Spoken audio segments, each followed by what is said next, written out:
No matter how much you lament, your wife is mine now. That's a fact that won't change. I was betrayed by my trusted boss, Michael, who had an affair with my wife and then told me this. At that time, I thought I had hit rock bottom in life, but I never imagined such a turn of events would follow. My name is Jason. My family was poor. Because of that, I couldn't get toys or games. But I never struggled for things to play with. I've always loved making things, and I used to make my own toys to play with. I would use empty cans and plastic bottles from home to create my original toys. As a child's creations, they were inferior in quality to store-bought toys. However, because I made them myself, I grew attached and played with them a lot. In school, I loved and excelled in art and craft classes where I could create things. I often received compliments from friends and teachers for being skillful. My parents always praised my creations, saying how amazing they were. Especially my dad, who worked in a factory, was particularly skilled in crafting. On days off, my dad would help make my toys battery-operated or enhance their appearance to make them look cooler. Sometimes, we even made toys together, which was a lot of fun. Looking back now as an adult, those were truly enjoyable times, and I'm grateful to my dad for joining in. As a child who loved crafting, I vaguely dreamt of a future job related to it. When I reached the final year of junior high and it was time to decide on a future path, I chose to attend a public technical high school. After graduating, I decided to work in a local factory instead of pursuing further education. Though I had the option of going to college on a recommendation, my desire to work on the front lines of crafting was strong. And I also wanted to financially support my financially struggling family. I felt grateful to my parents who raised me with love despite being poor and wanted to repay them as soon as possible. Working in the factory was fulfilling. My main job was manufacturing and assembling parts, and I found it enjoyable and rewarding. I was proud to see the products I helped create not only being used in America, but also flying off to the world. I truly believed I had made the right career choice. It was my dream job. Then, in my second year of employment, I started dating a woman named Sarah in the same department. She was the belle of the company, not only beautiful but also kind-hearted. When I introduced Sarah to my high school friends, they all envied me. Our relationship was smooth, and 3 years later, I proposed, and we happily became husband and wife. Our married life was blissful. Sarah quit her job and focused on part-time work and household chores. Thanks to her, I could concentrate on my beloved job. However, one day, when everything seemed to be going well, an unexpected event occurred. I received a call from my high school classmate, Chris. Chris was a quiet type but knowledgeable about machinery, and we hit it off immediately after entering school. We kept in touch even after graduation. Thinking it was an invitation to hang out, I found it strange since Chris was usually the one being invited. It was unusual for him to call. "Hello, it's Jason. What's up?" I asked. Chris spoke in a serious tone. "I have something to talk about, but it's not good over the phone. Can we meet in person?"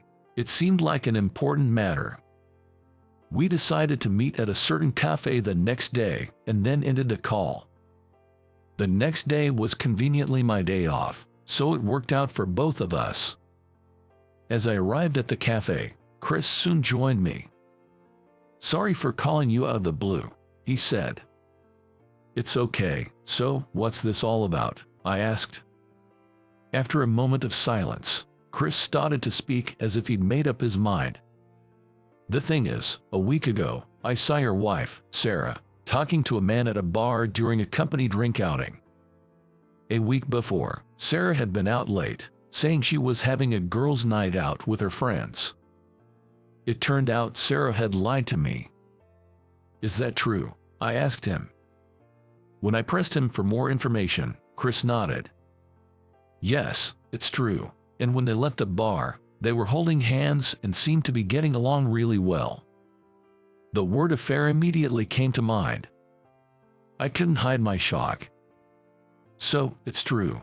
I wonder who the guy is, but I guess you couldn't possibly know that much, right? Well, actually, I do know. They were talking loudly, so I overheard their conversation. From what I gathered, the man is your boss, Michael. They've been having an affair for about 6 months now. What? I couldn't believe it. Michael was a well-respected person in the company. Ever since I was a newcomer, he had taken great care of me and was a dependable boss in every situation. I couldn't have imagined him having an affair. I wanted to believe it was a joke, but Chris is an honest person. I couldn't conceive of him lying about such a thing. Moreover, thinking back, Michael had been acting strangely for the past 6 months. For instance, he began asking me to work overtime unusually often. You're a reliable person, Jason. That's why I want to entrust this to you, Michael would say, making it hard for me to refuse, so I always accepted. Also, there were times when I felt someone's gaze during work and noticed Michael glaring at me. At the same time, there were inexplicable incidents at the workplace. Documents I planned to submit would suddenly go missing, and tools I valued seemed to disappear. Were these Michael's ways of harassing me? With these uneasy thoughts, I returned home, where Sarah greeted me with her usual smile. I didn't want to believe this smile was a lie. I wanted to dismiss the scene Chris witnessed as a misunderstanding and keep it to myself, but the urge to uncover the truth prevailed. I took a deep breath and told Sarah about what Chris had told me. Lying and sneaking around with Michael. Were you having an affair? I confronted her. In response, Sarah just gave a faint smile. I thought I was being careful, but I guess I got caught, she said. The affair seemed to be a fact. I felt like collapsing on the spot. Part of me had hoped it was all a lie, but it turned out to be true. Sarah, why would you have an affair with Michael? I asked. Sarah snorted dismissively. It's because it's fun being with him. While you were dedicated to your job, I was doing household chores. But life felt more monotonous than I expected. Michael understood that and brought excitement to my everyday life. Sarah showed no signs of remorse. Her gentle smile had been nothing but a mask. Her true self was revealed as a cold-hearted woman.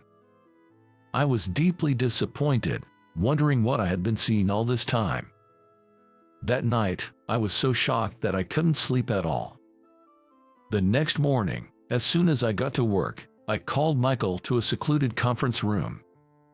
What's up, Jason? Michael greeted me with his usual calm demeanor.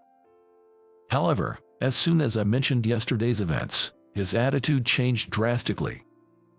His eyes sharpened, glaring at me. I made you work overtime to create a time when you'd definitely not find us, and I was meeting Sarah. Damn, I never thought someone you know would see us. Michael muttered, clicking his tongue in annoyance. I couldn't believe he went to such lengths just to have an affair. Furthermore, Michael revealed that he had been secretly hiding my things as a form of harassment. He said it was out of jealousy towards me. Why would you do something like that? Seduce a married woman and even harass me? Aren't you ashamed? I asked. I did it because I saw Sarah looking lonely since you weren't paying attention to her. I was healing her emotional wounds. Before blaming me, maybe you should reflect on your own actions, he retorted. Like Sarah, Michael showed no signs of remorse. Angered, I shot back. Maybe I had some shortcomings, but that doesn't justify having an affair. Please don't try to justify it, I said. Then, Michael looked down on me with disdain. No matter how much you fuss, your wife is mine. That fact won't change, he said with a sneer, leaving me dumbfounded as he walked out of the conference room. Betrayed not just by my wife, but also by my boss, I felt utterly downcast. I never imagined my seemingly smooth life would have such a pitfall. When I got home from work, I had another conversation with Sarah. "Let's get a divorce. I have no lingering feelings for you," Sarah said, crossing her legs and showing an indifferent attitude towards me. I felt my love for Sarah rapidly cooling.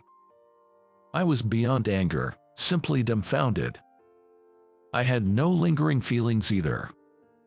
"All right, let's part ways." So, we filed for divorce and quickly became strangers again. I received a fair settlement and quit my job. Working with a boss who had an affair with my wife was unimaginable. Post-divorce and resignation, I found myself with nothing to do and plenty of time alone. I decided to enjoy this time. Exhausted from the turmoil of the divorce, I wasn't ready to jump back into full-time employment. Reminiscing about the past, I started making toys again after a long time. It felt like returning to my childhood, and it surprisingly lifted my spirits. It seemed to help heal the heartache caused by the affair. However, with no steady income, I did some part-time jobs to get by. A year after the divorce, I had a chance to hang out with my high school friends. As I hadn't yet found steady employment and had the time. Among those friends was Chris. Chris seemed concerned about me. "I'm actually feeling relieved after the divorce. It's good to see reality. Thanks for telling me," I reassured him, and he seemed relieved. As our gathering was winding down, Chris stopped me. "Hey, Jason, you're living off part-time jobs right now, right? Or how about working at my company?" he offered. I was surprised. I had just been considering getting back to full-time work. "Really? Are you sure?" I asked in surprise. "Our company just started a new venture. As part of it, we've created a division for developing our own products. We would love to have you on board, utilizing your experience from the town factory," Chris explained. "Thank you, I'd be grateful to work there," I replied, feeling thankful. Thanks to Chris, I quickly started working at the new job. After my experience with Michael, I initially distrusted my new colleagues and supervisors, but as I worked with them, I found them all to be sincere and good people. The workplace atmosphere was lively and easy to fit into. The CEO, Mr. Thompson, was very strict, but he paid close attention to each employee and ensured that no harassment occurred within the company. I felt the joy of being involved in crafting again as I started working. It seemed like this kind of work was truly suited for me. One day, there was a competition to decide the factory that would supply parts for a new product. Various factories presented, and we had to choose the best one. I was given the role of a judge in this decision.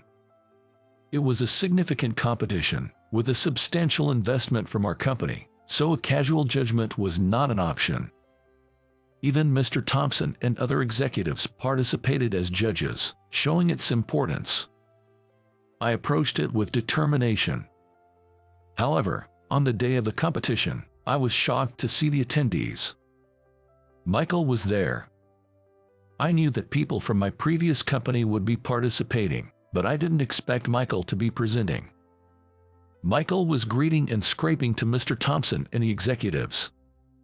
Knowing his true nature, his behavior looked like nothing more than flattery to me. He didn't seem to notice me and sat down casually. Soon, the competition began. I tried to focus on the competition, putting thoughts of Michael aside for the time being. One by one, the factories presented. I listened intently, occasionally taking notes. Then it was Michael's turn to present. While his demeanor was bright and his speech smooth, the content of his presentation was superficial. Objectively, there were many flaws in his presentation. After the presentation, it was time for questions and answers. I had many questions and raised my hand. Michael finally noticed me when I started asking questions. He opened his mouth in surprise. Unperturbed, I asked. Firstly, about your proposed production system. It seems incapable of handling large-scale production. What are your thoughts on this? Suddenly, Michael snapped. Shut up, he yelled, throwing his microphone at me. You idiot, don't you dare critique my suggestions. You ran away from your previous company. As Michael shouted, Mr. Thompson looked puzzled. Jason, do you know this man, Michael? He asked. Yes, I do, I responded. I explained that Michael was my former boss, how he had an affair with my wife, and how he had harassed me with unreasonable workloads. Of course, I also mentioned that Michael showed no signs of remorse at all. Michael turned pale. Stop it. I won't forgive you if you say more. He tried to interject. Be quiet, Mr. Thompson commanded sternly, silencing him. After I finished speaking, Mr. Thompson put a comforting hand on my shoulder. I understand the situation well. You've had a hard time, he said sympathetically. Mr. Thompson, the CEO, had a kind expression on his face, but he looked sternly at Michael. We cannot do business with a company that employs such a person. Michael, you can leave now, he said. But Michael tried to say something more. Leave, I said. Mr. Thompson yelled, and Michael hurriedly left the room as if escaping. Afterward, the competition proceeded smoothly, and we successfully chose a factory to order parts from. Naturally, it wasn't Michael's company. Later, I heard that Mr. Thompson had reported everything that happened at the competition to Michael's company president. Michael was fired for upsetting an important client and for the harassment he committed against a former subordinate. His affair had also been discovered by his wife, and he was currently in the midst of divorce proceedings. Additionally, Sarah was facing a tough time, having been sued for damages by Michael's wife. By the way, I heard that Sarah and Michael ended up not working out and eventually broke up. This apparently happened just before Michael was fired. Their relationship, built on an affair, was just that superficial. I heard rumors that after breaking up with Sarah, Michael became irritable and couldn't focus on his work. That probably contributed to the poor quality of his presentation. In a moment of high stress, being criticized by me might have triggered his outburst. Speaking of which, Sarah did come to see me once. It was around the time she was being sued for damages. She ambushed me as I was returning from work. Hi, how are you doing? I heard you moved to a new company, she said with a forced smile, approaching me. What do you want? I asked coldly. Sarah looked troubled and said, Actually, I'm really short on money right now and struggling to get by. I've been trying to find a job, but it's not going well. You're a kind person, so you'll help me, right? It was all about money, as expected. I naturally refused. We're strangers now. I have no obligation to help you, I said and sent her away. Sarah kept contacting me persistently, but when I threatened to sue her if she didn't stop, she finally ceased communication. On the other hand, my accurate questioning of Michael's presentation at the competition earned Mr. Thompson's praise and led to my promotion. I was given the opportunity to lead more and more projects involving crafting. Among them, there were projects where I handled everything from scratch and successfully brought the products to market. It was a dream come true to do such work. With the help of my colleagues, I led all the projects I was in charge of to success. Thanks to that, I climbed the corporate ladder and now enjoy my work every day. There's also been a significant change in my personal life. I started dating Mr. Thompson's daughter, Emily. We met when I was invited to a home party hosted by Mr. Thompson. Emily was there too. Talking to her, it was clear that being raised by Mr. Thompson, she was a sincere and kind woman. Emily wasn't interested in my status or money. She truly saw me for who I am. She's nothing like the women involved in affairs, which gives me peace of mind in our relationship. Our relationship is even approved by Mr. Thompson. In fact, I'm planning to propose to Emily next month. I'm hoping for a positive response.